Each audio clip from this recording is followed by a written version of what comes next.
Assalamualaikum warahmatullahi taala wabarakatuh.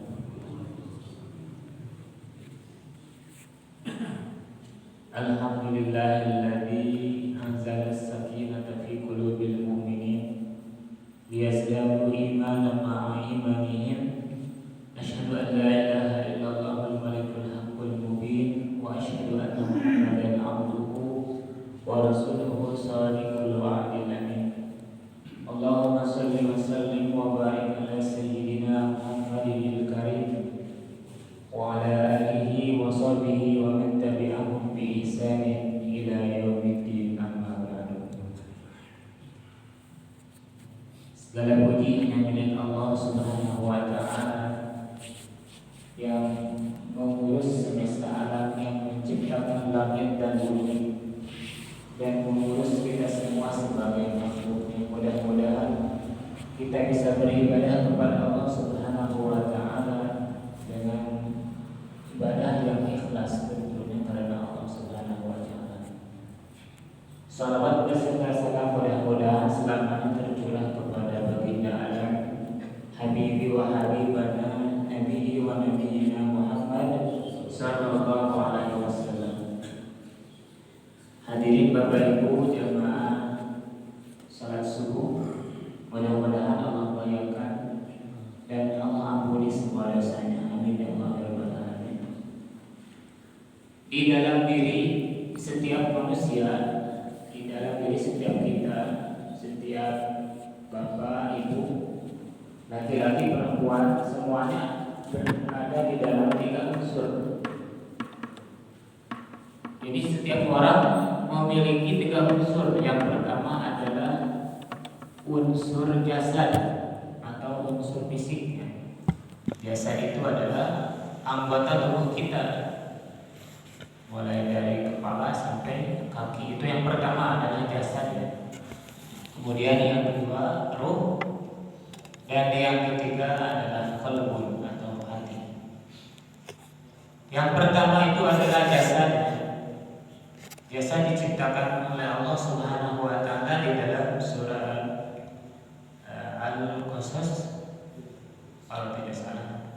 A'udzu billahi minasyaitonir rajim. Wa idz qala rabbuka inni khaliqun basyaran min tin. Jadi kita diciptakan dari saripati tanah.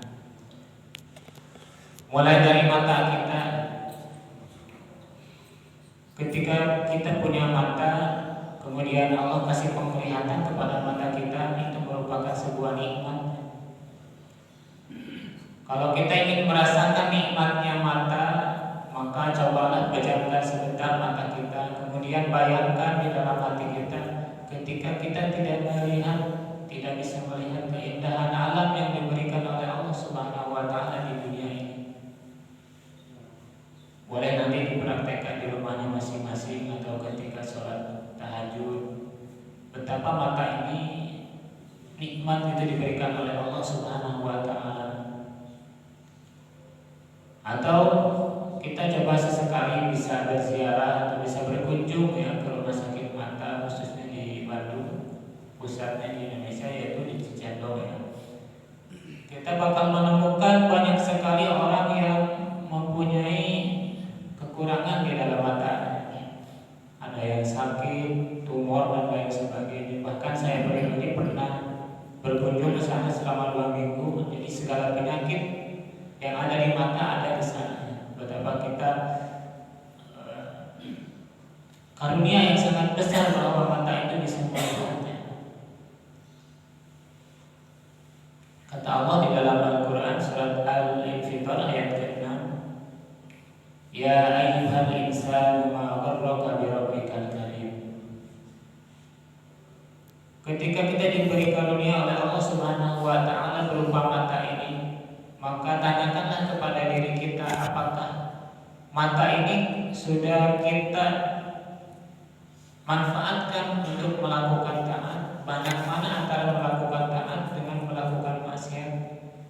Banyak mana kita membaca Al-Quran, melihat Al-Quran dengan mata kita, dengan melihat sesuatu yang tidak ada manfaatnya? Contohnya, kalau zaman sekarang mungkin Instagram, Facebook, WA, Twitter dan lain sebagainya, banyakkan mana? Yang hanya bisa menjawab adalah hati nuraninya masing-masing. Apakah selama ini mata saya dipakai untuk ketaatan atau kemaksiatan? Ya ayyuhal insanu ma gharraka bi rabbikal karim. Wahai manusia, kenapa engkau berbuat dosa bi rabbikal karim, kepada Allah yang Maha Mulia, alladzi khalaqaka fasawwaka fa'adala, yang telah menciptakan engkau. Kenapa engkau berbuat dosa, kata Allah. Ini adalah sebuah teguran untuk kita yang seringkali melakukan maksiat dengan mata kita. Dan ketahuilah hari ini Bapak Ibu jamaah sidang sholat subuh berjamaah, ketika mata kita tidak terjaga dari yang dihalalkan oleh Allah Subhanahu wa Ta'ala, maka saya yakin ketika kita berdoa tidak akan mustajab. Ketika kita sholat hanya menggugurkan kewajiban, tidak akan terasa nikmat. Dan ketika baca Al-Quran pun seperti itu, kita tidak akan menghayati, kita tidak akan bisa mentadaburi apa yang kita bacakan. Itu dikarenakan karena mata kita tidak terjaga. Sama halnya dengan ucapan kita, dengan mulut kita. Banyakkan mana kita membaca Al-Quran atau mengomongkan kejelekan orang lain. Dengan telinga kita, dengan tangan, terus kaki kita. Banyakkan mana kita melangkahkan kaki ke masjid untuk sholat berjamaah, untuk mencari ilmu. Dengan jalan kaki kita kepada maksiat, itu harus kita tafakuri. Yang pertama adalah lisan. Kemudian yang kedua adalah ruh.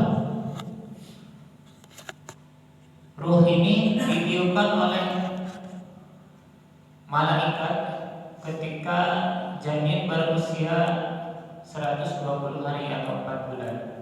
Di dalam kitab Arba'in disebutkan ketika kandungan berumur 120 hari atau 4 bulan, maka Allah mengutus malaikat untuk meniupkan ruh. Wa yursalu ilaihil malak fayaqfu fihi ruha. Ketika janin berusia 4 bulan, Allah mengutus malaikat untuk meniupkan ruh ke dalam janin tersebut, dan malaikat disuruh untuk mencatat 4 perkara: bikat rizqihi wa amalihi wa ajalihi syaqiyun aw sa'idun.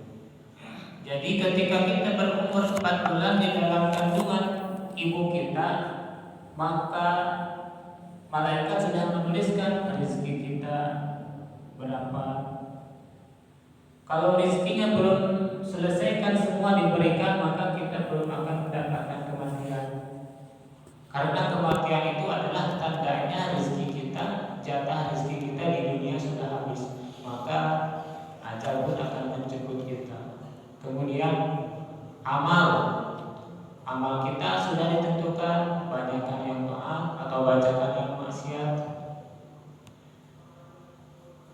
Amal, ajal, dan bahagia dan celakanya. Jadi kita sudah ditentukan apakah ahli neraka atau ahli surga. Tetapi kenapa kita harus beribadah kepada Allah Subhanahu wa Ta'ala? Kata Rasul, kamu beribadahlah karena seorang ahli surga akan beramal seperti layaknya ahli surga, dan begitu sebaliknya. Kalau kamu sudah dicatatkan sebagai ahli neraka, maka kamu juga akan beramal seperti ahli neraka. Itu nomor kedua, ruh. Jadi ruh ini Allah berfirman dalam Al-Quran, wa yas'alunaka 'anir ruh qulir ruhu min amri rabbi. Jadi ruh ini urusan Allah ya. Sedikit sekali manusia diberikan ilmu tentang ruh ini. Ruh ini asalnya dari Allah dan akan kembali kepada Allah. Ketika nanti kita ajal menjemput, maka ruh dan jasad ini akan berpisah. Jadi tidak selamanya akan bersatu, dan ruh ini kembali kepada Allah nanti akan dimintakan pertanggungjawaban. Dan yang dimintakan pertanggungjawabannya itu adalah di dalam Quran surat Yasin, al-yawma nakhtimu ala afwahihim wa arjuluhum bima kanu yaksibun. Mulut kita akan dikunci Bapak Ibu pas ketika yaumul hisab nanti, dan yang akan berbicara tangan kita, kaki-kaki kita semuanya akan menjadi saksi apa saja yang sudah dilakukan kita selama di dunia ini. Makanya dari sejak pertama tadi kita gunakan amanah dari Allah ini berupa kaki, tangan, mata, dan lain sebagainya untuk senantiasa beribadah kepada Allah. Karena di akhirat nanti yang ditanya itu bukan mulut kita, jadi tangan kita yang ditanya bisa berbicara nanti, tidak akan bisa berbohong. Kaki kita akan menjadi saksi atas apa yang sudah dilakukan selama hidup di dunia ini. Dan yang ketiga adalah qalbu. Yang pertama jasad, fisik, yang kedua ruh, yang ditiupkan pas 4 bulan. Makanya ada selamatan 4 bulan itu untuk mendoakan ruh ini agar baik ketika lahir nanti, rezekinya baik, umurnya diberkahkan, dipanjangkan, terus bahagia dan celakanya ditentukan, mudah-mudahan bisa baik seperti itu. Makanya ada selamatan 4 bulan gitu. Itu maksudnya di sana. Dan yang ketiga adalah qalbun. Qalbun itu adalah hati. Qalbun dibagi menjadi 3. Yang pertama adalah qalbun mayyit, hati yang mati. Yang kedua adalah qalbun marid, hati yang berpenyakit. Dan yang ketiga adalah qalbun salim, qalbu yang sehat atau hati yang sehat. Nah, qalbun salim ini yang akan kembali kepada Allah Subhanahu wa taala di dalam Quran surat Asy-Syura ayat 89 dan ayat 90. Yauma la yanfa'u malun wa la banun illa man atallaha biqalbin salim. Pada hari itu tidak bermanfaat harta dan anak-anak illa biqalbin salim, kecuali hati yang selamat. Nah, itu tadi yang pertama jasad, yang kedua ruh, dan yang ketiga adalah qalbun. Dan qalbun dibagi menjadi 3, qalbun mayyit, qalbun marid, dan qalbun salim. Insyaallah untuk pertemuan selanjutnya apa saja yang dimaksud dengan qalbun mayyit, qalbun marid, dan bagaimana supaya kita bisa mendapatkan qalbun salim itu. Mudah-mudahan kita diberikan umur oleh Allah Subhanahu wa taala dalam keberkahan fi taatillah wa taati Rasulillah sallallahu alaihi wasallam. Mudah-mudahan sekali lagi apa yang saya sampaikan bisa bermanfaat untuk saya pribadi, umumnya untuk hadirin bapak-bapak ibu yang hadir di majelis ini. Amin ya Allah ya rabbal alamin. Allahumma shalli